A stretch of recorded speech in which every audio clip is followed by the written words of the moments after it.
कल बातचीत से ये पता हर एक के लगाने पास की कितना कोशिश की कागज तो आएगा? पता लगा मैम क्योंकि एक चौथाई बराबर नहीं है।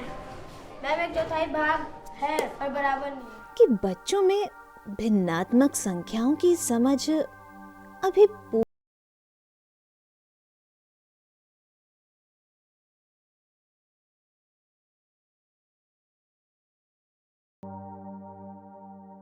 2 भाई मिलके खाना खा रहे थे। उनके पास एक रोटी बच गई थी। तो एक भाई ने कहा चल इसका हम आधा आधा कर लेते हैं। क्या कहा उसने? आधा कर लेते हैं। और उसने रोटी उठाई और उसने उसके 2 टुकड़े कर लिए।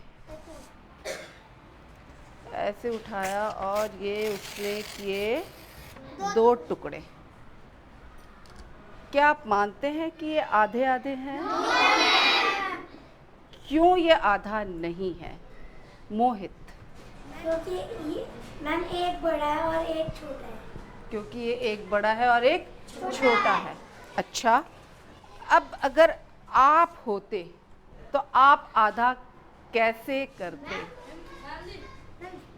चलो, मोहित ने कहा कि वो आधा नहीं है।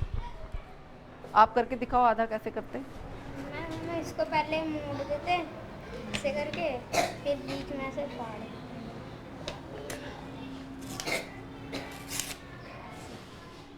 क्या ये आधा है? क्यों आधा मान रहे हैं आप इसको? आप बताओ। मैम जी क्योंकि ये दोनों एक बराबर है। क्योंकि ये एक बराबर। एक बराबर है। अच्छा, ये एक बराबर कैसे है? कैसे समझाओगे कि ये बराबर है? शुभम? मैम इसको एक के ऊपर एक रखेंगे फिर पता चल जाएगा कि कैसे बराबर। रख के दिखाओ। ये एक है फिर इसके ऊपर ऐसे एक रखेंगे फिर पता चलेगा। क्या ये पूरी तरह से एक दूसरे के बराबर है? देखो, पलट के देखो अच्छे से। हम आम जीवन में ये तो कह देते हैं कि ये बराबर है। हम लगभग ऐसे टुकड़े को हम बराबर कह देते हैं, लेकिन गणित की भाषा में बराबर का मतलब होता है कि बिल्कुल बराबर होना, यानी कि एक हिस्सा दूसरे हिस्से को पूरी तरह से ढक ले।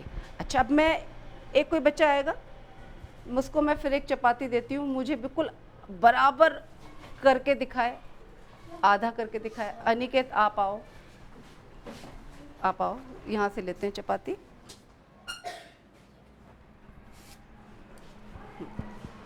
बच्चों की तरफ मुड़ के दिखाओ कैसे कर रहे हैं आधा। अब बताना आप लोग ये सही कर रहा है कि नहीं कर रहा। दिखाओ जरा। ये आधा है? क्यों है ये आधा? हाँ मैम क्योंकि दोनों हिस्से बराबर है। दोनों हिस्से, एक हिस्से ने दूसरे हिस्से को पूरी तरह से ढक दिया तो ये आधा हो।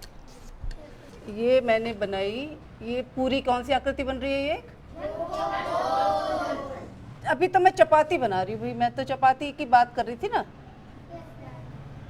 तो ये एक मैंने चपाती बनाई और इसके मैंने किए ये 2 बराबर टुकड़े कर दिए। एक टुकड़े को मैं रेखांकित कर रही हूँ। मैं यहाँ पे ये जानने की कोशिश करती हूँ कि बच्चे एक ही भाग को 1/2 कहते हैं या दोनों भागों को 1/2 कहते हैं। अच्छा, एक बात बताओ, कौन सा वाला टुकड़ा आधा है? ये आधा है कि ये? अनिकेत आप बताओ। रेखांकित वाला आधा है, इसका मतलब ये आधा नहीं है। पक्का ये आधा नहीं है? अभिषेक? दोनों आधे हैं। दोनों आधे हैं भाई। अनिकेत सही बोल रहा है या अभिषेक सही बोल रहा है? क्यों? आप बोलो नंदिनी। क्योंकि दोनों बराबर हैं। कौन बच्चा लिखेगा कि आधे को कैसे लिखते हैं गणित में? शेखू, याद करो, आधा शब्द पहले सुना हुआ है आपने। क्या गणित में आधे के बारे में पढ़ा हुआ है 5वीं तक? और कोई बच्चा जो ब्लैक बोर्ड पे आके लिखना चाहे? आप लिखो भव्या।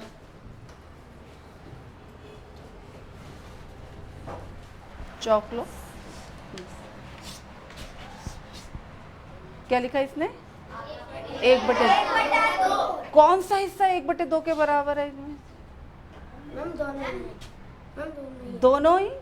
ये भी 1/2 है और ये भी 1/2। अच्छा एक बात बताओ, ये सही लिखा है इसने? क्यों सही है? फरमान। मैम दो नीचे इसलिए आया क्योंकि मैम इसके दो दो हिस्सों में बटा हुआ है और मैम ऊपर एक इसलिए आया। 2 हिस्सों में बटा हुआ है। Yes ma'am. 2 हिस्सों में बटा हुआ है। Yes ma'am. हाँ अभिषेक। मैम क्योंकि ये एक रोटी और मैम इस एक रोटी से मैम 2 हिस्से करें इसलिए 2 हिस्से। 2 हिस्से। मैम 2 भाग करें इसके। 2 भाग। अंकित। दो का मतलब 2 हिस्सों में बटे हैं मैम जी। एक का मतलब कि एक हिस्से का पूछा है। ये लग रहा है कि बच्चों को अभी भी ये साफ नहीं है कि जब भी हम भिन्नात्मक संख्याओं की बात करते हैं तब केवल बराबर हिस्सों की ही बात करते हैं। 2 हिस्से, इसका मतलब अगर मैंने एक चपाती ली, ये 2 हिस्से हो गए, तो ये भी 1/2 है और ये भी 1/2 है। क्यों नहीं? आप कह रहे 2 हिस्से बांटे, तो मैंने 2 हिस्से बांट दी। ये 2 हिस्से नहीं है। एक जाते कुलदीप। बराबर होना चाहिए। बराबर होना चाहिए। सबसे इम्पोर्टेंट वर्ड है बराबर। हम किसी वस्तु के 2 हिस्से नहीं करेंगे, 2 बराबर हिस्से करेंगे या 2 बराबर भाग करेंगे। 2 बराबर भागों में से जब हम एक भाग लेंगे तो ये 1/2 हो जाएगा। इन 2 बराबर हिस्सों में से जब हम ये एक भाग लेंगे तो ये भी क्या हो जाएगा? 1/2। गणित में भिन्न संख्याओं में हम बराबर भागों की ही बात करते हैं। इस संकल्पना पर बच्चों के साथ अभी और काम करने की जरूरत है।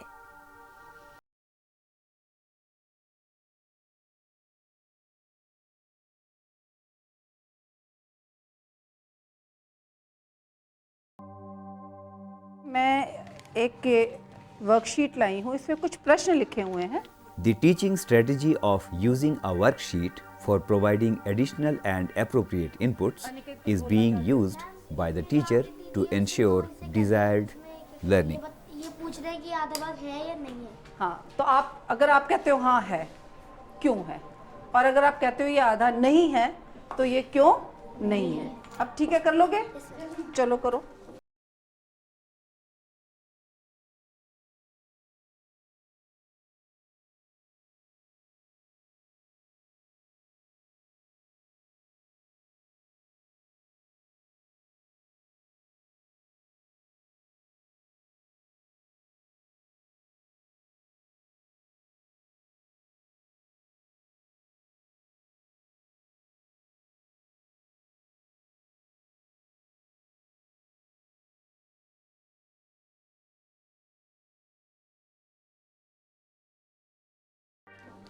जिनका हो चुका है मैं उनको दूसरों की वर्कशीट दे रही हूँ चेक करने के लिए, ठीक है? The techniques like peer assessment and discussion about the responses can help students develop a much better understanding about the concept. हम उसकी चर्चा करेंगे कि आपको क्यों समझ नहीं आ रहा। How does assessment for learning provide inputs on various aspects of the child's development? What kind of experiences and activities need to be planned in the classroom for this? How does a teacher gets to observe various dimensions of child's development? How comprehensive assessment can be done? Let us become an observer ourselves and note minutely what is happening in this classroom. कुछ बच्चे अपनी बात को व सोच को बड़ी अच्छी तरह से बता पा रहे हैं। ये पाँच के पहाड़ी होता है ना, पहाड़ी। एक ऊपर एक नीचे, एक दो ऊपर और दो नीचे, ठीक है? तीन ऊपर तीन नीचे। अब ऐसे ही दो उदाहरण बनाने हैं। अब सोचो दो उदाहरण। 4 ऊपर 4 नीचे। दो खड़ी पेंसिल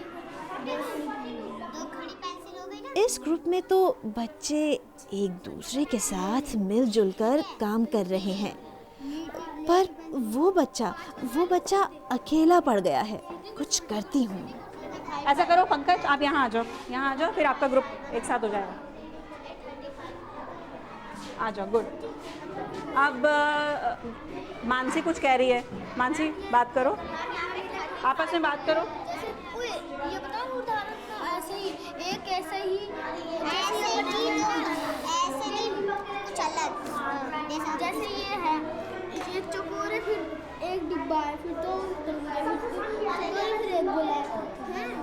ऐसे ही कोई दूसरा ऐसा है। हाँ, जैसे ऐसा बना देंगे। एक कड़ा पहले एक ना संख्या वाली बना देंगे और एक बैठा और एक खड़ा, इसमें खड़ा बैठा ऐसी, ठीक है। फिर 11, 21, 31, 41, 51 जो पैटर्न है वही हमें आगे बढ़ाने। बस अब इसके बाद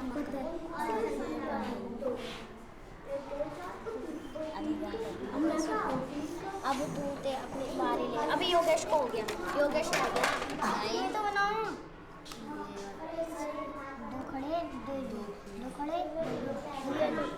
Various techniques like giving assignment, group work, project work, etc. can help the teacher in creating experiences for comprehensive assessment in the classroom. During these activities, the teacher observes various aspects of child's development and may note some significant milestones of it. The teacher through the group work was able to observe various aspects like capability to work together, listening to others' ideas, sharing and caring, communicate clearly and precisely, generalizing and drawing inferences, taking initiative, and many more such aspects of comprehensive assessment.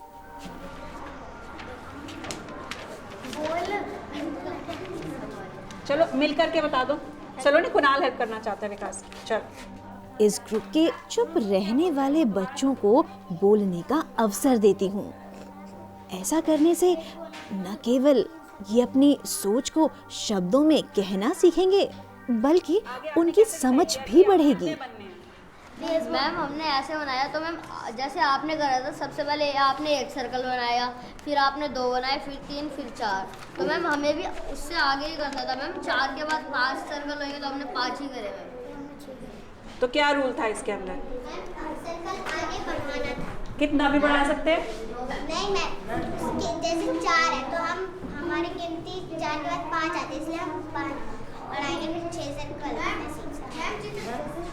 Creating classroom assignment to relate learning of mathematics with daily life can provide context for nurturing values and attitudes. In this classroom, students are applying their knowledge and skills of measurement and parameter of a figure to decorate their handkerchief. कितनी? 94 centimetre. नापो, देखो कहाँ आ रहा है 94 centimetre. The teacher, by asking questions, by providing suggestions, observations, etc., is able to help the child to complete the task with self-confidence. रुमाल के चारों तरफ सजाओ।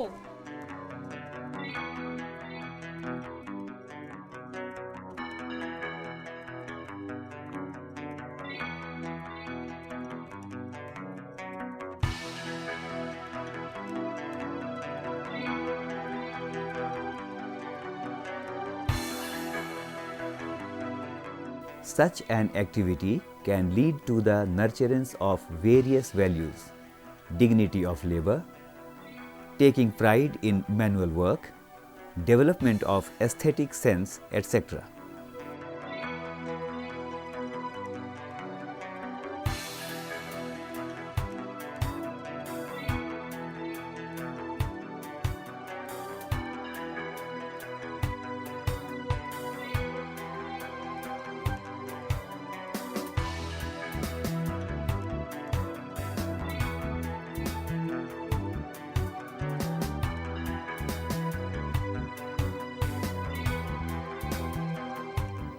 A record of child's progress can provide an insight into the development and progress of the child.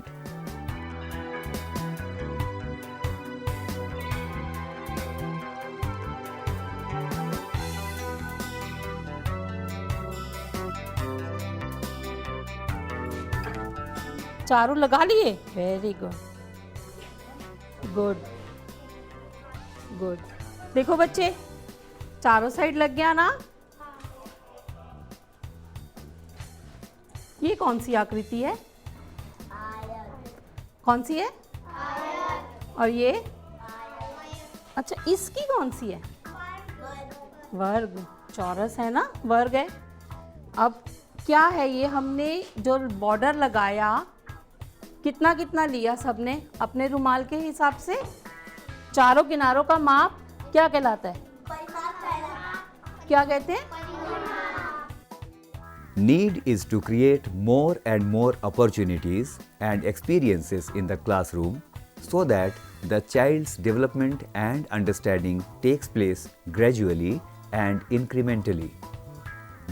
The teacher, using various strategies and techniques, not only facilitates learning and development of the child, but ensures it by continuous monitoring and providing additional inputs. Continuous and comprehensive evaluation, CCE as it is known, would serve its purpose if it is implemented in the classroom in all its dimensions.